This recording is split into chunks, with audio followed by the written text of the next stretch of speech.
أعوذ بالله من الشيطان الرجيم. أعوذ بالله من الشيطان الرجيم. بسم الله الرحمن الرحيم. بسم الله الرحمن الرحيم. يا أيها الذين آمنوا اذكروا نعمة الله عليكم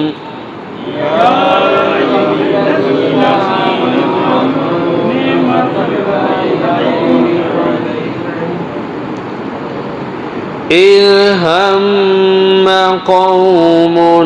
أن يبسطوا إليكم أيديهم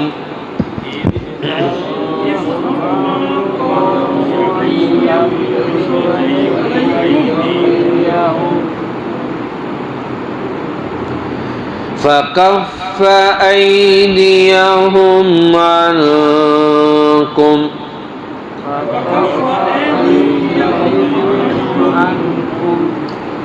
واتقوا الله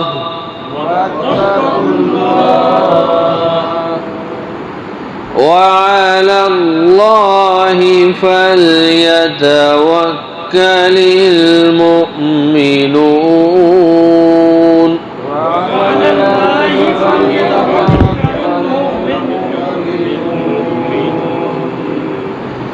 ولقد أخذ الله ميثاق بني إسرائيل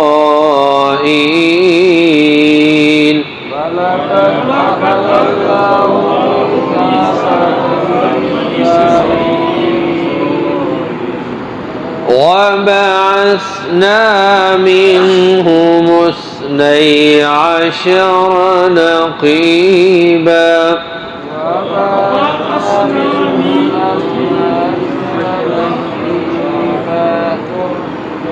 وقال الله إني معكم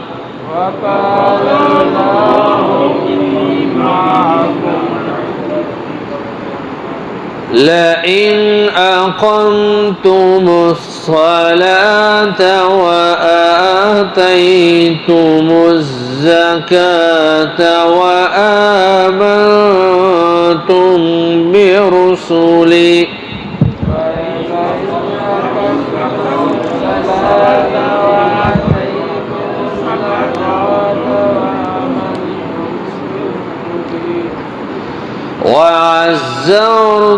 وعزرتموهم وأقرضتم الله قرضا حسنا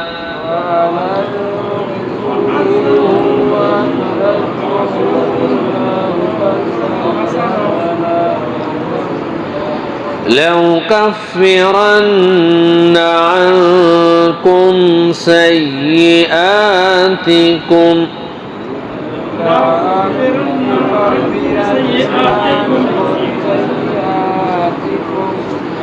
ولأدخلنكم جنات تجري من تحتها الأنهار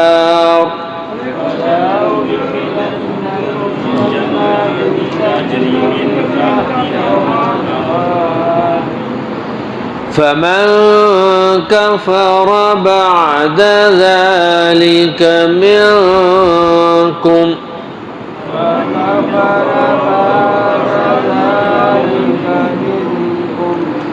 فقد ضل سواء السبيل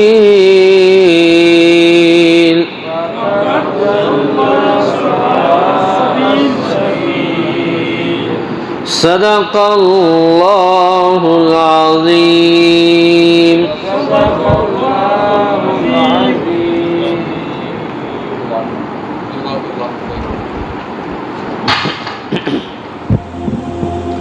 بسم اللہ الرحمن الرحیم۔ کل کے سبق میں ہم نے یہ پڑھا تھا کہ اللہ رب العزت اہل ایمان کو یہ حکم دے رہے ہیں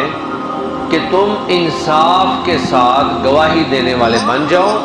بے شک وہ گواہی تمہاری اپنی جانوں کے خلاف ہو، تمہارے رشتہ داروں کے خلاف ہو، تمہارے عزیز و اقارب، دوست و احباب، جس کے بھی خلاف ہے، تم نے سچی گواہی دینی ہے اور اس گواہی کے اندر تم نے خیانت اور بددیانتی نہیں کرنی ہے۔ اس کے بعد پھر اللہ رب العزت نے فرمایا کہ اگر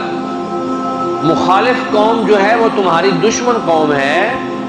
تو اس کے دشمن ہونے کی وجہ سے تم نے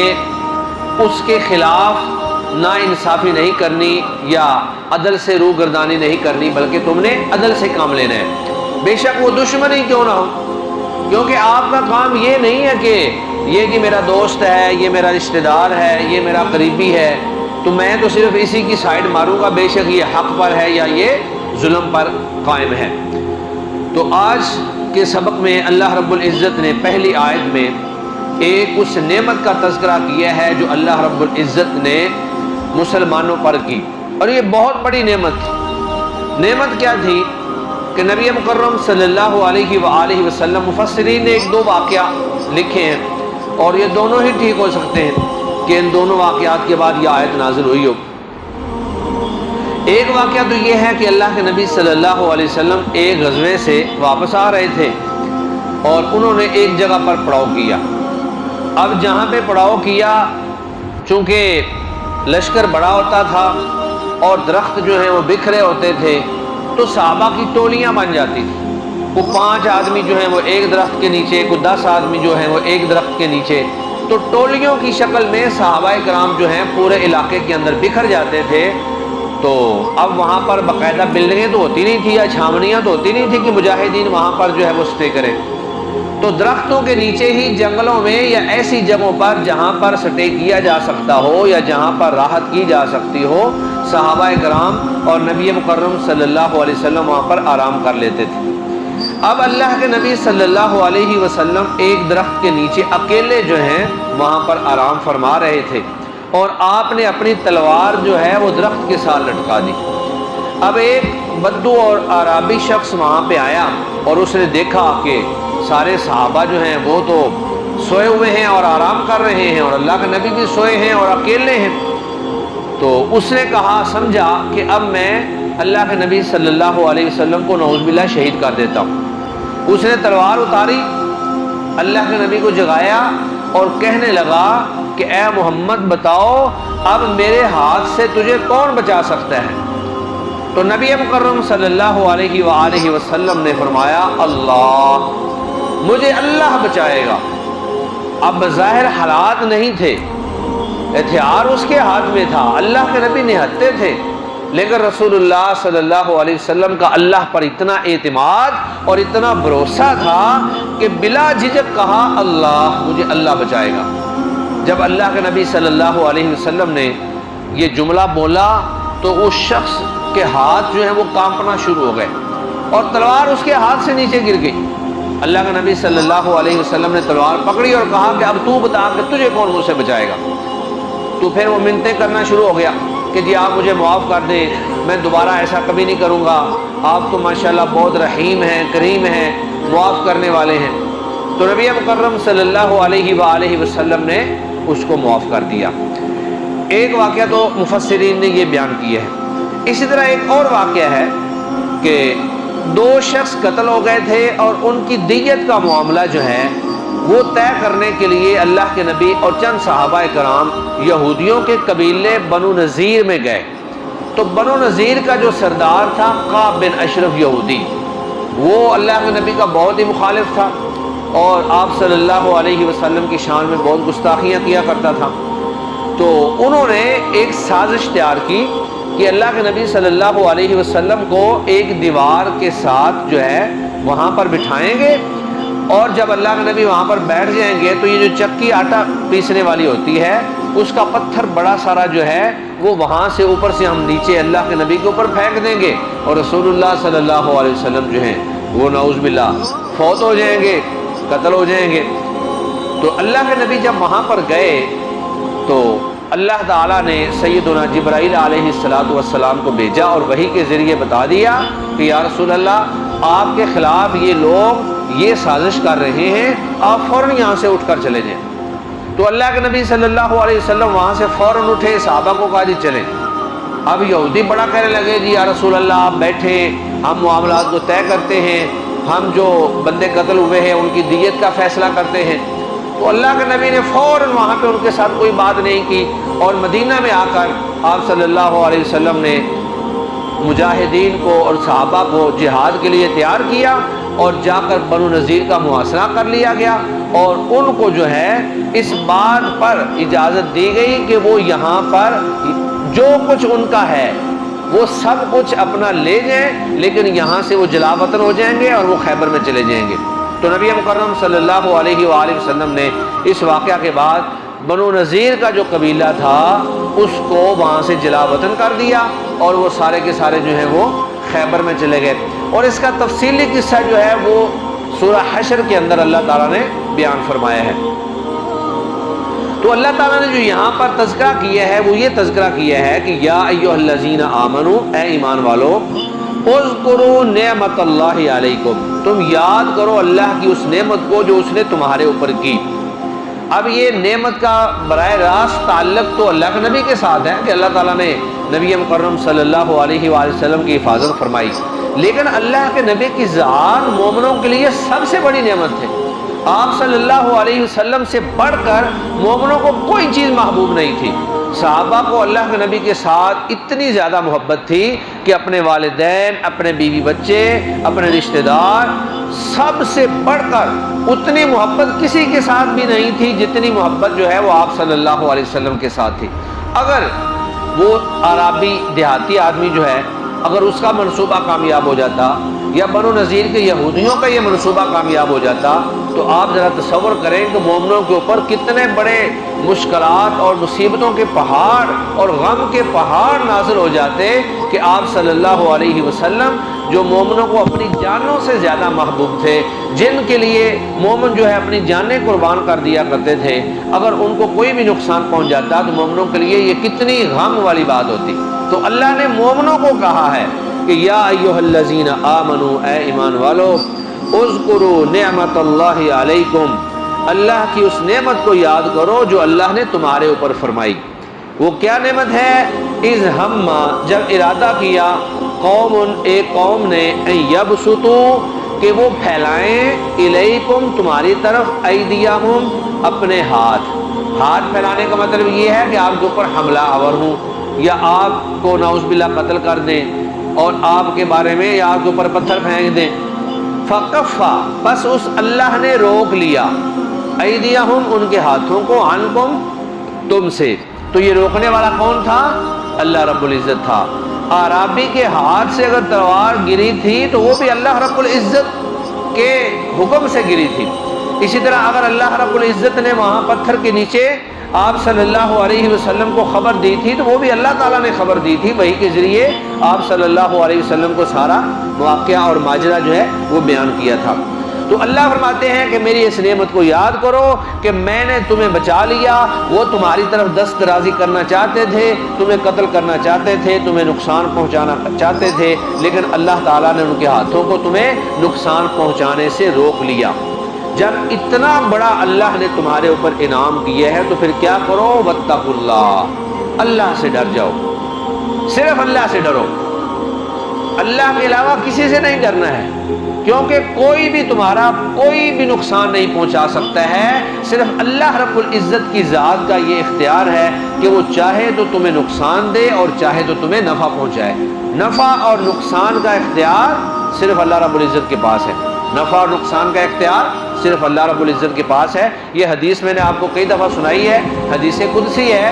کہ اللہ تعالیٰ فرماتے ہیں کہ اگر تمہارے پہلے اور پچھلے سارے انسان، اسی طرح پہلے اور پچھلے سارے جن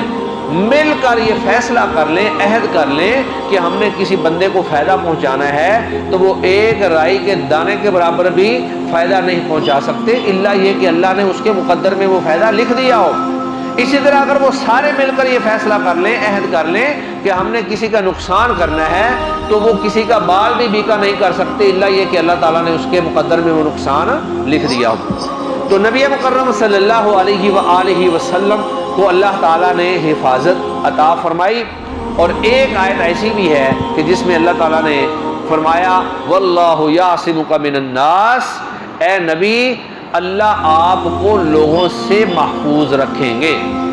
ایک وقت تھا اللہ کے نبی صلی اللہ علیہ وسلم کبھی کبھار گھبراہٹ کا شکار ہو جاتے تھے، خوف زدہ ہو جاتے تھے، پھر صحابہ کرام کی ڈیوٹیاں لگاتے تھے باقاعدہ کہ آج رات آپ نے پہرا دینا ہے، آج رات آپ نے پہرا دینا ہے۔ اور جب اللہ تعالیٰ نے یہ آیت نازل فرما دی واللہ یعصمک من الناس،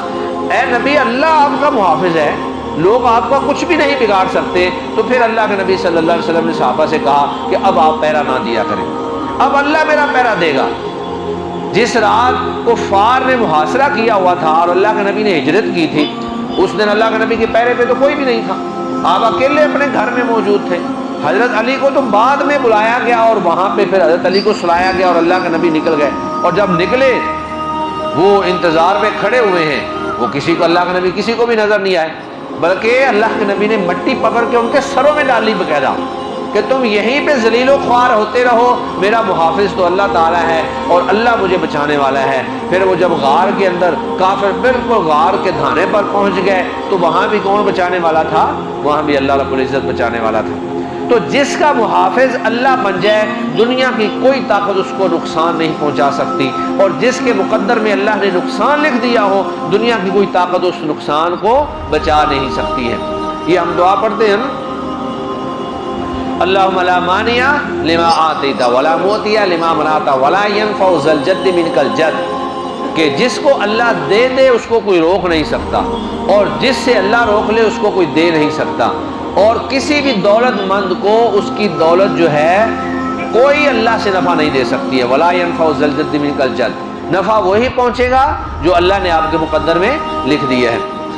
تو اللہ فرماتے ہیں واتقوا اللہ، اللہ سے ڈر جاؤ، وعلی اللہ، اور اللہ پر ہی فلیتوکل المؤمنون، توکل کرے ایمان والے۔ ایمان والوں کو، مومنین کو صرف اللہ پہ توکل کرنا چاہیے، اللہ پہ بھروسہ کرنا چاہیے، اپنے تمام معاملات اللہ کے سپرد کر دینے چاہیے۔ دنیا والوں سے خوف زدہ ہونے کی ضرورت نہیں ہے، قبر شجر حجر سے خوف زدہ ہونے کی ضرورت نہیں ہے، صرف اللہ رب العزت کا خوف آپ کے دل میں ہو اور اللہ کے اوپر آپ بھروسہ کریں، توکل کریں، انشاءاللہ اللہ آپ کو کبھی ضائع نہیں کریں گے۔ ایک حدیث میں آتا ہے کہ اللہ کے نبی نے فرمایا کہ تم اللہ پر ایسے توکل کرو جیسے پرندوں کا توکل ہے۔ اب پرندوں کی جو ملازمتیں نہیں ہیں، پرندوں کی دکانیں بھی نہیں ہیں، یا پرندوں نے دکانیں ڈالی ہوئی ہیں،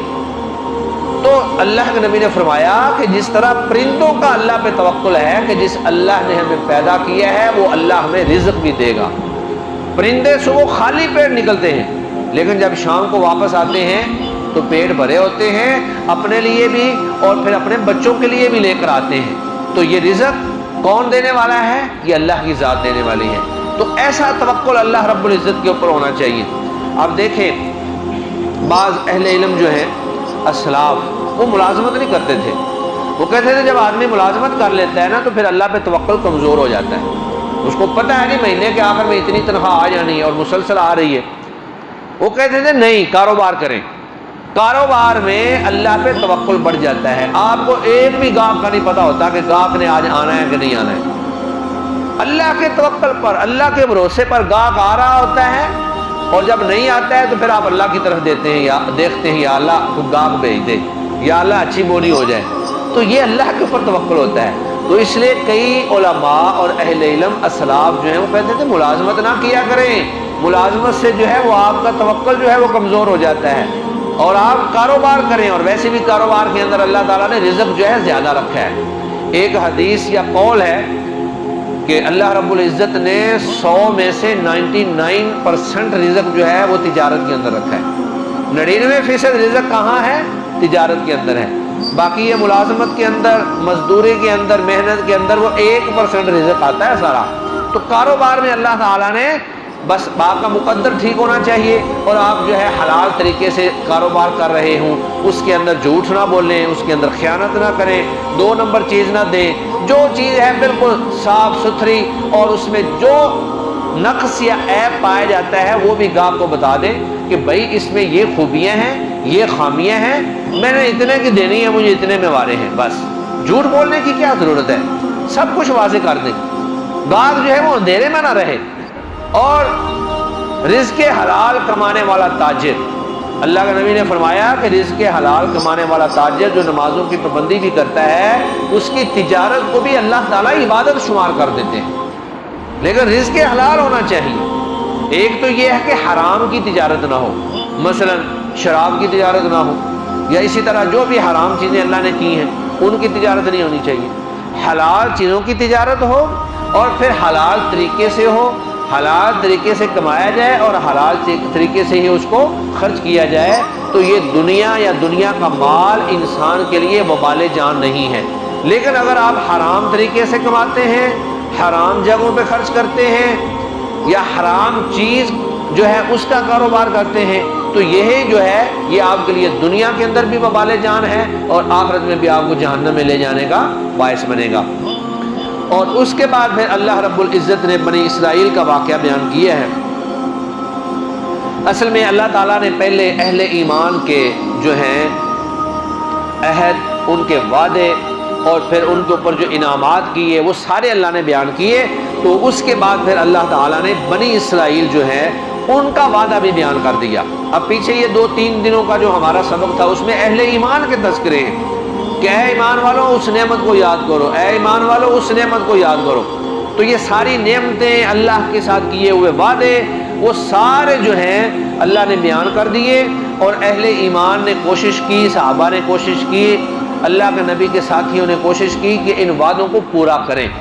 لیکن بنی اسرائیل نے جو اللہ تعالیٰ نے ان کے ساتھ وعدے کیے تھے، آج کی آیت میں ہم صرف یہی پڑھیں گے کہ اللہ نے ان کے ساتھ وعدے کیے کہ اگر تم یہ کرو گے تو میں تمہیں اس کا یہ اجر دوں گا یا تمہارے اوپر یہ انعامات کروں گا۔ لیکن افسوس کی بات یہ ہوئی کہ وہ اپنے وعدے اور عہد پورے نہ کر سکے، اور اگلی آیات کے اندر کل کے سبق میں ہم انشاءاللہ پڑھیں گے کہ اللہ تعالیٰ نے ان کے عہد اور وعدے پورے نہ کرنے کے سبب اللہ نے ان کے اوپر لعنت کی، ان کے اوپر اللہ نے مختلف عذاب نازل کر دیے، اور ان کے لیے اللہ تعالیٰ نے مختلف آزمائشیں جو ہیں وہ نازل فرمائیں۔ تو اللہ کیا فرماتے ہیں؟ اللہ کہتے ہیں وَلَقَدْ أَخَذَ اللَّهُ، البتہ تحقیق اللہ نے لیا، میثاق وعدہ بنی اسرائیل سے، وَبَعَثْنَا اور مقرر کیے، اللہ کہتے ہیں ہم نے مقرر کیے، منہم ان میں 12 نقیباً سردار۔ تو جب حضرت موسیٰ علیہ السلام جو ہیں وہ جنگ کے لیے نکلے تو اللہ کے حکم سے، چونکہ بنی اسرائیل کے 12 قبیلے تھے، یہ آپ کو معلوم ہوگا، میں نے پہلے بیان کیا تھا کہ حضرت یعقوب علیہ السلام کے 12 بیٹے تھے۔ کتنے بیٹے تھے؟ 12۔ یوسف علیہ السلام 1، بنیامین 2، اور باقی پھر 10 جو بھائی تھے، تو یہ ٹوٹل 12 بیٹے تھے، اور ہر بیٹے کی جب آگے نسل چلی تو بنی اسرائیل کے پھر 12 قبیلے بن گئے۔ تو حضرت موسیٰ علیہ السلام کے دور میں جب بھی معجزات یا اللہ کی طرف سے کوئی مدد یا اسی طرح کوئی اللہ کی طرف سے انعام ہوتا تھا تو اللہ تعالیٰ 12 کو سب کو نمایاں طور پر جو ہے وہ شامل کرتے تھے۔ مثلا جب حضرت موسیٰ علیہ السلام بنی اسرائیل کو لے کر سمندر میں چلے گئے تو اللہ نے ایک رستہ نہیں بنایا، اللہ نے 12 رستے بنائے تاکہ ہر قبیلہ جو ہے وہ اپنے اپنے رستے سے نکل جائے۔ اور پھر جب وہ آگے میدان طی میں چلے گئے، وہاں پہ پانی کی ضرورت تھی، پانی موجود نہیں تھا، تو وہاں پر ایک پتھر تھا، اللہ نے کہا جی اے موسیٰ اس کو آپ عصا اور اپنی لاٹھی ماریں، تو وہاں سے اللہ تعالیٰ نے پھر 12 چشمے جاری کر دیے۔ تو یہ وہ 12 کا عدد جو ہے یہ یعقوب علیہ السلام کے بیٹوں سے چلا آ رہا ہے، چونکہ ان کے بیٹے 12 تھے، اور آپ کو میں نے یہ بھی بتایا تھا کہ بنی اسرائیل یہ یعقوب علیہ السلام کا لقب ہے۔ یعقوب علیہ السلام کو بنی اسرائیل بھی کہا جاتا ہے، یعنی بنی کا مطلب اولاد، اسرائیل کا معنی ہے عبداللہ، تو یعقوب جو ہیں، یعقوب ان کا نام اسرائیل بھی تھا، تو آگے جو ان کی اولاد ہے ان کو پھر بنی اسرائیل کہا جاتا ہے۔ تو اللہ تعالیٰ نے یہاں بھی موسیٰ علیہ السلام کو کہا کہ آپ ان میں سے ہر قبیلے کا ایک سردار مقرر کر دیں، جو میدان جہاد کے اندر ان کی رہنمائی کرے، ان کے دستوں کو جو ہے مرتب کرے اور لڑائی کے اندر ان کی رہنمائی کرتے رہے کہ آپ نے کیسے لڑائی کرنا ہے، آگے بڑھنا ہے، پیچھے ہٹنا ہے، وار کیسے کرنا ہے، حملہ کیسے کرنا ہے، اور پھر دیگر جتنے بھی ان کے انتظامات تھے وہ سارے کے سارے ان 12 سرداروں کے حوالے کر دیے گئے۔ تو یہ گویا کہ اللہ تعالیٰ کی طرف سے چند ایک نعمتیں ہیں جو اللہ نے اس آیت میں بیان فرمائی ہیں، یا اللہ کی طرف سے چند ایک وعدے ہیں۔ اور اللہ فرماتے ہیں وَبَعَثْنَا، اور ہم نے مقرر کر دیے ان میں 12 نقیباً 12 سردار۔ وَقَالَ اللَّهُ، اور پھر اللہ نے کہا اِنِّي مَعَكُمْ، میں تمہارے ساتھ ہوں، میں تمہارے ساتھ ہوں، لیکن کب؟ جب تم یہ کام کرو گے۔ آگے پھر وہ کام بتا دیے، لَإِنْ أَقَمْتُمُ الصَّلَاةَ، اگر تم نماز قائم کرو گے، یعنی میں تمہارے ساتھ ہوں اگر تم نماز قائم کرو گے، وَآتَيْتُمُ الزَّكَاةَ، زکوٰۃ ادا کرو گے، وَآمَنْتُمْ بِرُسُلِي، اور میرے رسولوں پر ایمان لاؤ گے، وَعَزَّرْتُمُوهُمْ، اور تم ان کی مدد کرو گے، وَأَقْرَضْتُمُ اللَّهَ، اور تم اللہ کو قرض دو گے، قرضاً حسنا، قرض حسنا۔ بھئی اللہ کو قرض کی کیا ضرورت ہے؟ تو اللہ کو قرض کا مطلب کیا ہے؟ اللہ کو قرض کا مطلب یہ ہے کہ آپ اللہ کی راہ میں خرچ کریں گے، فی سبیل اللہ خرچ کریں گے، زکوٰۃ فرض، اور پھر دیگر صدقات غریبوں پر، یتیموں پر، مسکینوں پر، بیواؤں پر، بے سہاروں پر، اللہ کے دین کے کاموں پر، مساجد مدارس پر، اور اسی طرح اللہ کے دین کے لیے نکلنے والے مجاہدین پر، جو بھی اللہ کی راہ میں نکلے ہوئے ہیں ان پر آپ کیا کرو گے؟ خرچ کرو گے۔ یہ اللہ کی راہ میں خرچ ہوتا ہے، اور وہ اللہ تعالیٰ کو ہم کوئی چیز نہیں بھیجتے، ہم اللہ کی مخلوق پہ ہی خرچ کر رہے ہوتے ہیں۔ تو اللہ نے فرمایا کہ اگر تم یہ کام کرو گے، پہلا وعدہ کیا تھا کہ میں تمہارے ساتھ ہوں گا، نماز قائم کرو گے، زکوٰۃ دو گے، میرے رسولوں پر ایمان لاؤ گے، ان کی مدد کرو گے، اور اللہ کو قرض حسنہ دو گے، اور اس کے ساتھ آگے اللہ کیا کریں گے؟ لَأُكَفِّرَنَّ عَنْكُمْ، میں تم سے ختم کر دوں گا، دور کر دوں گا، سیئاتکم، تمہاری برائیاں، تمہارے گناہ، یعنی تمہارے گناہ جو ہیں وہ میں ختم کر دوں گا، وَلَأُدْخِلَنَّكُمْ، اور تمہیں ضرور داخل کروں گا، جنات، باغات میں، تجری من تحتها الانہار، جن کے نیچے نہریں چلتی ہیں۔ تو یہ اللہ کا وعدہ تھا، یہ اللہ کا عہد تھا کہ اگر تم یہ کام کرو گے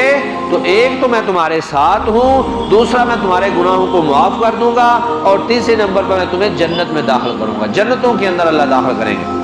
اور آگے فرمایا فمن کفر بعد ذلک منکم، لیکن پھر جس نے اس کے بعد کفر کیا، فقد ضل سواء السبیل، تحقیق وہ سیدھے رستے سے گمراہ ہو گیا، اس نے سیدھے رستے کو گم کر دیا۔ تو یہ اللہ رب العزت بنی اسرائیل کے قصے ہمیں کیوں سنا رہے ہیں؟ کیا مقصد ہے؟ ہم بنی اسرائیل تو نہیں ہیں، تو اللہ نے جتنے بھی قرآن مجید کے اندر قصے بیان کیے ہیں ان کا مقصد یہ ہے کہ اے امت محمدیہ کے لوگوں، تم بھی اپنے آپ کی اصلاح کر لو، نمازیں پڑھو، زکوٰۃ دو، رسولوں پر ایمان لاؤ، اللہ کی راہ پہ خرچ کرو، اللہ نے جو رزق دیے ہے اس میں سے جو فرض زکوٰۃ بنتی ہے وہ بھی خرچ کرو، اور پھر دیگر صدقات بھی خرچ کرتے رہا کرو۔ اگر تم بنی اسرائیل کے ڈگر پر چلو گے، ان کی روش پر چلو گے، تو جو سزائیں یا جو عذاب ان کے اوپر آئے وہ تمہارے اوپر بھی آ سکتے ہیں، اللہ تمہیں بھی آزمائش کے اندر مبتلا کر سکتے ہیں۔ تو اللہ نے کیا فرمایا؟ فمن کفر بعد ذلک منکم، جس نے یہ سب کچھ واضح ہو جانے کے بعد کفر کیا، وہ اللہ کے سیدھے رستے سے بھٹک گیا، گمراہ ہو گیا۔ تو اگلی آیت کے اندر پھر ہم کل انشاءاللہ پڑھیں گے جو اللہ تعالیٰ نے ان کے اوپر پھر سزائیں اور ان کے اوپر عذاب بھیجے۔ جی ترجمہ دیکھیں، بسم اللہ الرحمن الرحیم۔ یا ایہا الذین آمنوا، اے ایمان والو، اذکروا، یاد کرو، نعمت اللہ علیکم، اللہ کی نعمت کو جو اس نے تم پر فرمائی، اذ جب ہما ارادہ کیا، قوم ایک قوم نے، ان یبسطوا کہ وہ پھیلائیں، دراز کریں، الیکم تمہاری طرف، ایدیہم اپنے ہاتھ، تمہیں تکلیف پہنچانے کے لیے، فکفا تو اللہ نے روک لیا، ایدیہم ان کے ہاتھوں کو، عنکم تم سے، واتقوا اللہ اور اللہ ہی سے ڈرو، وعلی اللہ اور چاہیے کہ اللہ پر ہی، فلیتوکل توکل کریں، بھروسہ کریں، المؤمنون مومنون ایمان والے، وَلَقَدْ أَخَذَ اللَّهُ اور البتہ تحقیق پکڑا اللہ تعالیٰ نے میثاق عہد بنی اسرائیل سے وَبَعَثْنَا اور ہم نے مقرر کیے منہم ان میں 12 نقیباً سردار وقال اللہ اور کہا اللہ تعالیٰ نے انی معکم بے شک میں تمہارے ساتھ ہوں لئن اقمتم الصلاۃ اگر تم نماز قائم کرو گے وآتیتم الزکاۃ زکوٰۃ ادا کرو گے وآمنتم برسلی اور میرے رسولوں پر ایمان لاؤ گے وعزرتموہم اور ان کی مدد کرتے رہو گے واقرضتم اللہ قرضا حسنا اور اللہ کو قرض حسنہ دو گے تو کیا کروں گا میں لأکفرن عنکم سیئاتکم میں دور کر دوں گا تم سے تمہاری برائیاں ولأدخلنکم تمہیں ضرور داخل کروں گا جنات باغات میں تجری من تحتها الانہار جن کے نیچے نہریں چلتی ہیں فمن کفر بس جس شخص نے کفر کیا بعد ذالک اس کے بعد منکم تم میں سے فقد ضل تحقیق وہ گمراہ ہو گیا سواء السبیل سیدھے رستے سے وہ سیدھے رستے سے بھٹک گیا جی ترجمہ دوبارہ دیکھ لیں السبیل سبیل کہتے ہیں رستے کو سواء سیدھا اور ضل گمراہ ہو گیا یا ایھا الذین آمنوا اذکروا نعمت اللہ علیکم اے ایمان والو یاد کرو اس نعمت کو جو اللہ نے تمہارے اوپر فرمائی اذ ہم قوم ان یبسطوا الیکم ایدیہم جب ارادہ کیا ایک قوم نے کہ تمہاری طرف دست درازی کرے فکف ایدیہم عنکم تو اللہ نے ان کے ہاتھوں کو تم سے روک لیا واتقوا اللہ اللہ سے ڈر جاؤ وعلی اللہ فلیتوکل المؤمنون اور چاہیے کہ مؤمنون اللہ پر ہی توکل کریں وَلَقَدْ أَخَذَ اللَّهُ اور البتہ تحقیق اللہ نے پکڑا میثاق بنی اسرائیل سے پختہ عہد وَبَعَثْنَا مِنْهُمُ 12 نقیبا اور ہم نے بھیجے ان میں 12 سردار وقال اللہ انی معاکم اور اللہ نے کہا بے شک میں تمہارے ساتھ ہوں لئن اقمتم الصلاۃ اگر تم نماز قائم کرو گے وآتیتم الزکاۃ زکوٰۃ ادا کرو گے وآمنتم برسلی میرے رسولوں پر ایمان لاؤ گے وعزرتموہم اور ان کی مدد کرو گے وَأَقْرَضْتُمُ اللَّهَ قَرْضًا حَسَنًا اور اللہ کو قرض حسنہ دو گے لَأُكَفِّرَنَّ عَنْكُمْ سَيِّئَاتِكُمْ میں ضرور دور کر دوں گا تم سے تمہاری خطائیں وَلَأُدْخِلَنَّكُمْ جَنَّاتٍ اور تمہیں ضرور داخل کروں گا ایسے باغوں میں تجری من تحتها الانہار جن کے نیچے نہریں چلتی ہیں فمن کفر بعد ذلك منکم جس نے یہ سب کچھ جان لینے کے بعد کفر کیا فقد ضل تحقیق وہ گمراہ ہو گیا بھٹک گیا سواء السبیل سیدھی راہ سے صدق اللہ العظیم